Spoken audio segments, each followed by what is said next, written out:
ಶ್ರೀ ಗುರುಭ್ಯೋ ನಮಃ. ಅರಹಂ. ಪಾಲ್ಗುಣ ಮಾಸದಲ್ಲಿ 2026 ಪಾಲ್ಗುಣ ಮಾಸದಲ್ಲಿ ಬರ್ತಕ್ಕಂತಹ ಕೇತುಗ್ರಹ ಚಂದ್ರಗ್ರಹಣ, ಖಗ್ರಸ ಚಂದ್ರಗ್ರಹಣ ದಿನ ಮಕಾ ನಕ್ಷತ್ರ ಸಿಂಹರಾಶಿನಲ್ಲಿ ಚಂದ್ರ ಕೂತ್ಕೊಂಡು ಸಿಂಹರಾಶಿಯಿಂದ ನೋಡೋದ್ರಿಂದ ಮಕಾ ನಕ್ಷತ್ರ ಸಿಂಹರಾಶಿಯವರಿಗೆ ತುಂಬ ಅಡ್ಡ ಪರಿಣಾಮಗಳು ತುಂಬ ಜಾಸ್ತಿ ಇರುತ್ತೆ.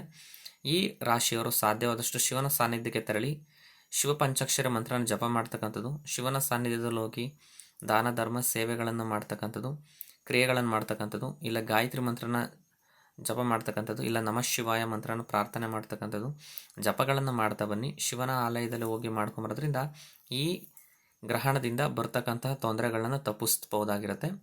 ಇದರಲ್ಲಿ ಕೆಲವೊಂದು ರಿಸ್ಟ್ರಿಕ್ಷನ್ಸ್ಗಳಂತ ಏನಿಲ್ಲ. ಆಹಾರ ಪದ್ಧತಿನಲ್ಲಿ ಶುಚಿತ್ವ ಅಂತಕ್ಕಂಥದ್ದು ಇರೋದ್ರಿಂದ ಒಂದು ಗ್ರಹಣ 3 ಗಂಟೆ 20 ನಿಮಿಷದಿಂದ ಹಿಡಿದು 6 ಗಂಟೆ 40 ನಿಮಿಷ ತನಕ ಗ್ರಹಣ ಸ್ಪರ್ಶ ಆಗೋದ್ರಿಂದ ಆ ಸಮಯದಲ್ಲಿ ಎಲ್ಲ ಕ್ರಿಯೆಗಳಲ್ಲೂ ಆದಷ್ಟು ಗ್ರಹಣ ಪ್ರಾರಂಭಕ್ಕೂ ಮುಂಚಿತವಾಗಿ ಸ್ನಾನ ಮಾಡಿ ಜಪ ತಪಾದಿಗಳನ್ನು ಮುಗಿಸಿ ಗ್ರಹಣ ಮೋಕ್ಷದ ಸಮಯದಲ್ಲಿ ಮತ್ತೆ ನೀವು ಹೋಗ್ಬಿಟ್ಟು ಸ್ನಾನ ಮಾಡಿ ಶಿವನ ಆಲಯಗಳಲ್ಲಿ ಪೂಜೆ ಮಾಡಿ ಅಕ್ಕಿ ಬೆಲ್ಲನ ಕೊಡ್ತಕ್ಕಂಥದ್ದು ತುಂಬ ಒಳ್ಳೆಯದು.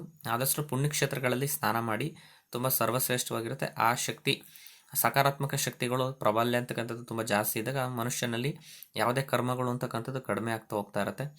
ಇದರಿಂದ ಜಾಸ್ತಿ ಒಳ್ಳೆ ಫಲಗಳು ಕೊಡ್ತಕ್ಕಂಥದ್ದು ಮಿಥುನ ರಾಶಿಯವರಿಗೆ ಚಂದ್ರ ಮತ್ತು ಕೇತು 3ನೇ ಮನೆಯಿಂದ ವೀಕ್ಷಣೆ, ಧೈರ್ಯ, ಅಗ್ರೆಷನ್, ಸಪೋರ್ಟ್ ಸಿಕ್ಕಿ ಒಂದು ಧನಲಾಭ ಅಂತಕ್ಕಂಥದ್ದು ಸಿಗ್ತಾ ಹೋಗುತ್ತೆ.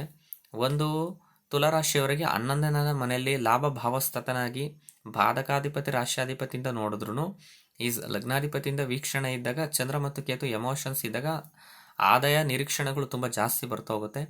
ವೃಶ್ಚಿಕ ರಾಶಿಯವರಿಗೆ ವ್ಯವಹಾರ ಕಾರ್ಯ ವೃದ್ಧಿ ಆಗ್ತಾ ಹೋಗುತ್ತೆ ಮತ್ತು ಸುಖ ನೆಮ್ಮದಿಗಳು ಪ್ರಾಪ್ತಿ ಆಗ್ತಾ ಹೋಗುತ್ತೆ.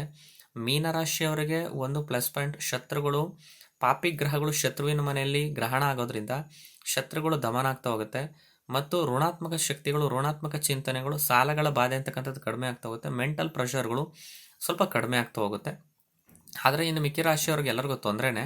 ಅದರಲ್ಲಿ ಸಿಂಹರಾಶಿ ಮತ್ತು ಕನ್ಯಾ ರಾಶಿಯವರಿಗೆ, ಕುಂಭರಾಶಿ ಮತ್ತು ಮಕರ ರಾಶಿಯವರಿಗೆ ಸ್ವಲ್ಪ ಸಮಸ್ಯೆಗಳು ಜಾಸ್ತಿ. ಕಾರಣ ಈ ಸಿಂಹರಾಶಿಯಲ್ಲೇ ಸ್ಪರ್ಶವಾಗೋದ್ರಿಂದ ಒಂದು ಶಾರೀರಿಕ ಸಮಸ್ಯೆಗಳು, ಆರೋಗ್ಯದ ಸಮಸ್ಯೆಗಳು ಜಾಸ್ತಿ ಕಾಡಿಸ್ತಾ ಹೋಗುತ್ತೆ. ತನ್ನಲ್ಲಿರ್ತಕ್ಕಂಥ ಸ್ಥಾನಮಾನಕ್ಕೆ ಚ್ಯುತಿ ಬರುವಂಥ ಸಂದರ್ಭಗಳು, ಕೆಲಸ ಮಾಡ್ತಕ್ಕಂಥ ಜಾಗಗಳಲ್ಲಿ ಸ್ವಲ್ಪ ತೊಂದರೆಗಳು ಬರ್ತೈತೆ. ಯಾಕೆಂದರೆ ಲಗ್ನದಲ್ಲಿ ಕೇತು ಮತ್ತು ಚಂದ್ರ ಇದ್ದು ಲಗ್ನಕ್ಕೆ ಸಪ್ತಮ ಭಾವ ಕೆಲಸ ಮಾಡ್ತಕ್ಕಂಥ ಜಾಗದಲ್ಲಿ 4 ಗ್ರಹಗಳಿರ್ತಾರೆ.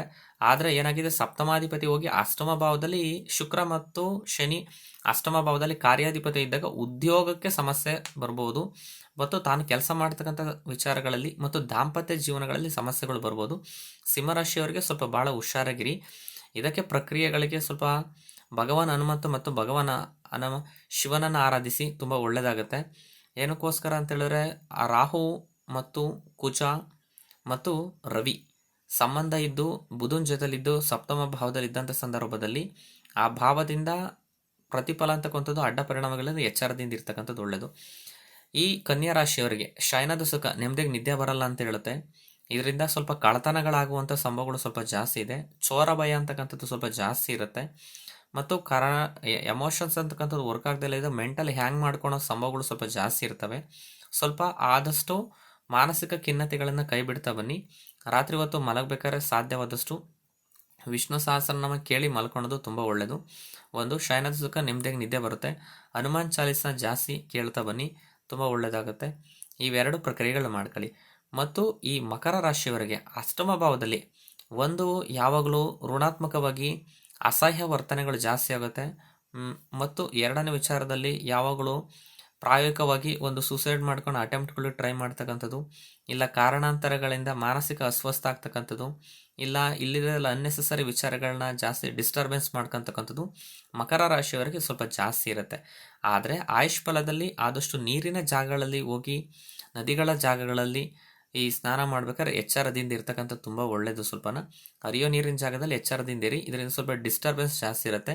ಒಂದು ಮಾನಸಿಕ ಖಿನ್ನತೆಗಳು ಜಾಸ್ತಿ ಏನಾರು ಆದಷ್ಟು ಶಿವನಿಗೆ ಒಂದು ಮೃತ್ಯುಂಜಯ ಪೂಜೆ ಮಾಡಿಸಿ. ಅಕಸ್ಮಾತ್ ಜಾತಕದಲ್ಲಿ ದಶಾಭುಕ್ತಿಯಲ್ಲೋ ಕಂಟಕಗಳು ಬಂದಿದ್ರೆ ಮಕರ ರಾಶಿಯವರು ಯಾರಿರ್ತಾರೋ ಅವರು ಒಂದು ಸ್ವಲ್ಪ ಚೆಕ್ ಮಾಡಿಕೊಂಡು ಆದಷ್ಟು ಮೃತ್ಯುಂಜಯ ಪೂಜೆ, ಆಯುಷ್ಯ ಹೋಮ ಮಾಡಿಸ್ಕೊಂತಕ್ಕಂಥದ್ದು ತುಂಬ ಒಳ್ಳೆಯದು.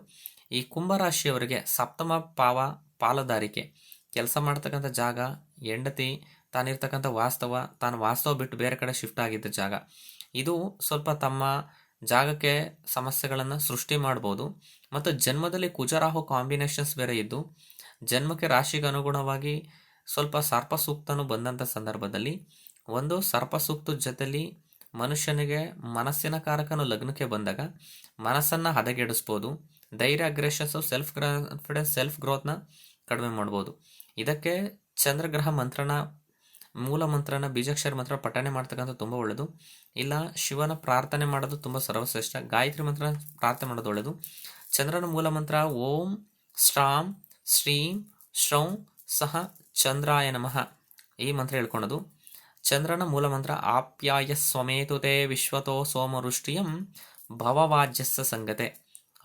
ಅಪ್ಸು ದೇವತೆ, ಅಧಿದೇವತೆ, ಪ್ರತ್ಯದೇವತೆ ಗೌರಿಯಾಗಿರೋದ್ರಿಂದ ಗೌರಿ ಮಿಮಿಲಾಯ ಸಲಿಲಾನಿ ಚಕ್ಷುಶ್ರೀ ಏಕಪದಿ ದ್ವಿಪದಿ ಚತುಷ್ಪದಿ ಅಷ್ಟಪವದಿ ಬಹು ಇತಿ ಸಹಸ್ರಕ್ಷ ಪರಮ ಯೋಮನ್. ಇನ್ನೊಂದು ದಧಿಶಂಕ ತುಷಾರಂ ಕ್ಷೀರೋದ್ಧಾರಣೋತ್ಸವಂ ನಮಾಮಿ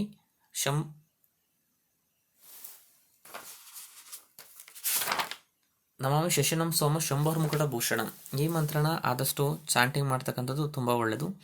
ಒಂದು ಇದ್ರ ಜೊತೆಲಿ ಶತ್ರುಗಳು ಈ ಟೈಮಿಂಗ್ಸಲ್ಲಿ ಕೆಟ್ಟದನ್ನು ಮಾಡಿಸೋಕ್ಕೆ ಜಾಸ್ತಿ ರಾಶಿಗನುಗುಣ ಕೆಟ್ಟದನ್ನು ಮಾಡ್ತಾ ಇರೋದ್ರಿಂದ ಈ ಸಂದರ್ಭದಲ್ಲಿ ನೀವು ಪ್ರೊಟೆಕ್ಷನ್ಸ್ಗೋಸ್ಕರ ಯಾರ್ಯಾರ ಜಾತಕದಲ್ಲಿ ಶತ್ರು ಬಾಧೆ ಅಂತಕ್ಕಂಥದ್ದು ಕಡಿಮೆ, ಶತ್ರುಗಳ ಬಾಧೆ ಜಾಸ್ತಿ ಇದ್ದರೆ ಸಾಧ್ಯವಾದಷ್ಟು ಅಹೋಬಲ ನಾರಸಿಂಹ ಮಂತ್ರನ ಪ್ರಾರ್ಥನೆ ಮಾಡಿ. ಅಹೋಬಲ ನಾರಸಿಂಹನ ಪ್ರಾರ್ಥನೆ ಮಾಡೋದ್ರಿಂದ ಎಷ್ಟೋ ಸಮಸ್ಯೆಗಳ ಪರಿಹಾರ ಸಿಗುತ್ತೆ. ಒಂದು ಓಂ ಶ್ರೀಂ ರಿಂ ಕ್ಲಿಂ ಈ ಮಂತ್ರನ ಪಠನೆ ಮಾಡಿ. ಒಂದು ಓಂ ಹೈಂ ಶ್ರೀಂ ಕ್ಲಿಂ ಈ ಮಂತ್ರನ ಪಠನೆ ಮಾಡಿ. ತುಂಬ ಒಳ್ಳೆಯದು, ಶತ್ರುಗಳ ಬಾಧೆ ಕಡಿಮೆ ಆಗುತ್ತೆ.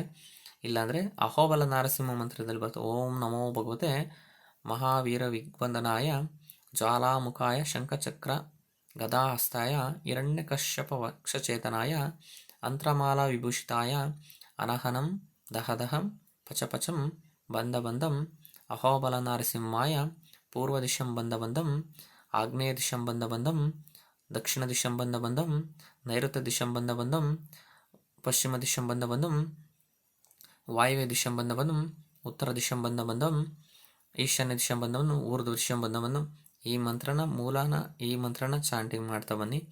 ಈ ಲಕ್ಷ್ಮೀ ನರಸಿಂಹನನ್ನು ಪ್ರಾರ್ಥನೆ ಮಾಡೋದ್ರಿಂದ ಸ್ವಲ್ಪ ಸಮಸ್ಯೆಗಳು ಕಡಿಮೆ ಆಗ್ತಾ ಹೋಗುತ್ತೆ. ಒಂದು ಆಂಜನೇಯ ಸ್ವಾಮಿ ದೇವಸ್ಥಾನ ದರ್ಶನ ಮಾಡಿ, ತುಂಬ ಒಳ್ಳೆಯದು. ಗ್ರಹಣದ ಸಮಯದಲ್ಲಿ ದರ್ಬೆನ ಆದಷ್ಟು ಮನೆಯಲ್ಲಿ ನೀರಿನೊಳಗಡೆ ಇಟ್ಟಿರಿ.